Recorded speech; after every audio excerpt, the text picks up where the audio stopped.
Namgyal, who is our distinguished speaker today, and the two of us were going to sit and do a little introduction. We both know the filmmaker very well, and as it turns out, both have a role in the film. We were both interviewed and made the final cut, along with a lot of others. But I thought we would maybe talk a little bit about the movie, and then we'll do what we've decided will be a theme of this festival, which is to actually bring real silence in a sort of formal way into each program by way of a 3-minute little quiet time before the program begins. So the idea for this evening would be to tell you a little bit about the film, give you a little bit of an introduction, a little background, have a bit of silence, and then it's movie time. That sound okay to everybody? Okay, great. Let's go ahead and sit. This is a film that,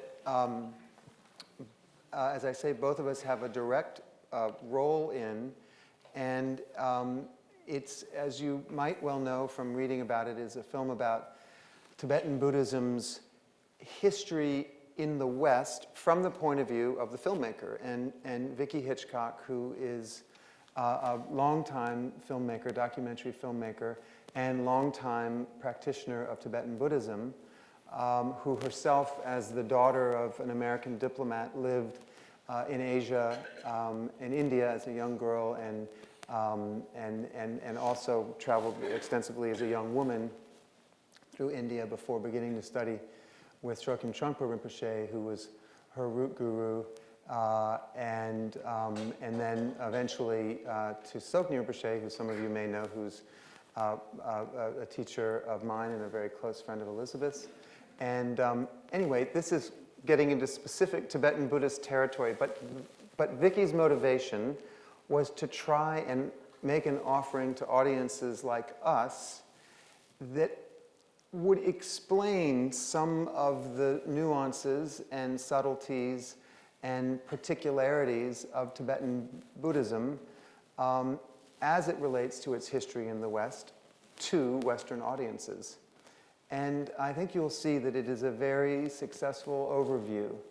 And we felt excited to program it for reasons that may be obvious, but just to state them, which is that because His Holiness is coming to town in just a few days, all of the program that we put together this year was intended to sort of lean into Tibetan Buddhism, not exclusively by any means, as you'll know from our program, but with a certain spotlight. And so in a certain way, this film, it doesn't assume that you know anything about Tibetan Buddhism, but it kind of throws you into it a little bit.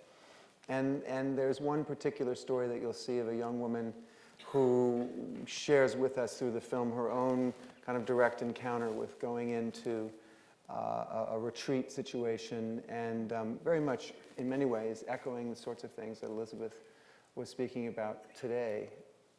What do you feel, how did this film kind of impress you one way or another in terms of what it made you think about?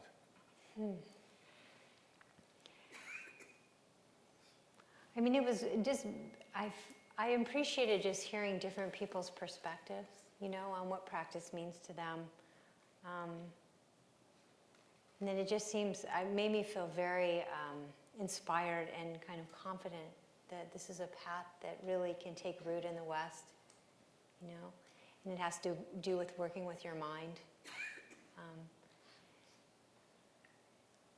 Yeah, and that way, I don't know, it was very positive. I feel like everyone in the film just had a very positive outlook on it and a good experience with the practice. So, yeah. Well, it might be worth noting that what Elizabeth is talking about is very much being echoed in the world of those Westerners who are engaged directly with Tibetan Buddhism. I think this film has been very affirming to many,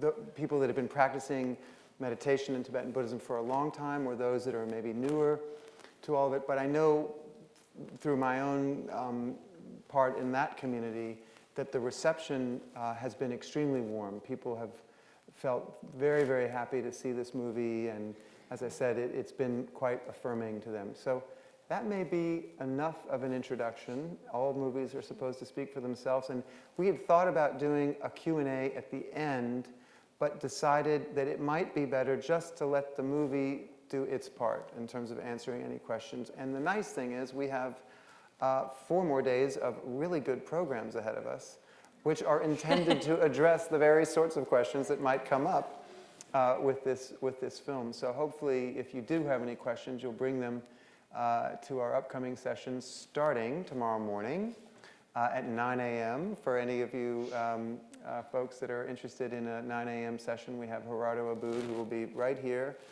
leading a morning meditation for an hour, and then a full program for the days ahead that follows. And hopefully you all got one when you came in, but there's lots more out there if you didn't. And tell your friends, come. We love having you here. Thank you for being here. Thank you for your support. Again, without you, we don't have a festival, so thank you for making this festival possible. And with that, maybe we can just sit for a few minutes. And I'll use this bell. And do you want to remind us of sort of a nice way to think about sitting? You had done, it's helpful to keep a sort of a... Should I go into the posture? Just a little bit? Yeah, you want to do that? Yeah. Usually when we talk about doing this, we're going to do a very basic, simple meditation here. Usually we call this calm abiding meditation. So we look at it in three aspects of this meditation. It's usually divided into body, speech, and mind. So the body, they say, you just keep your body very relaxed. You don't have to assume some kind of religious, posture, but just, just a very relaxed but very awake posture. So your spine should be erect and straight, and you should have some energy in your body. And then as for the speech, they usually talk about the breath. So the main focus is on the breath.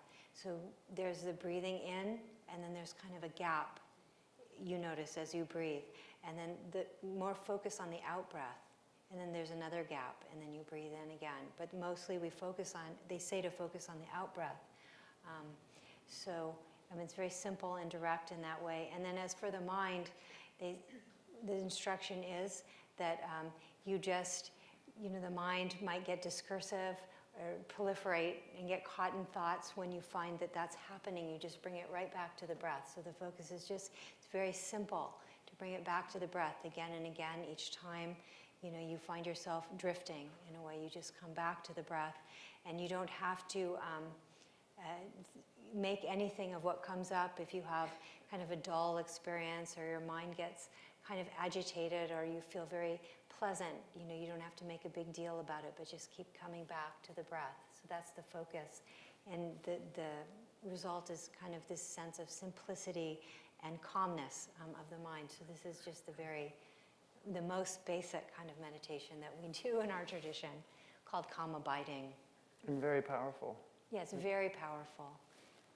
It makes the mind very clear, and it's very relaxing, and it works with the kind of this scattered, discursive quality of the mind. So. Okay, thank you all again.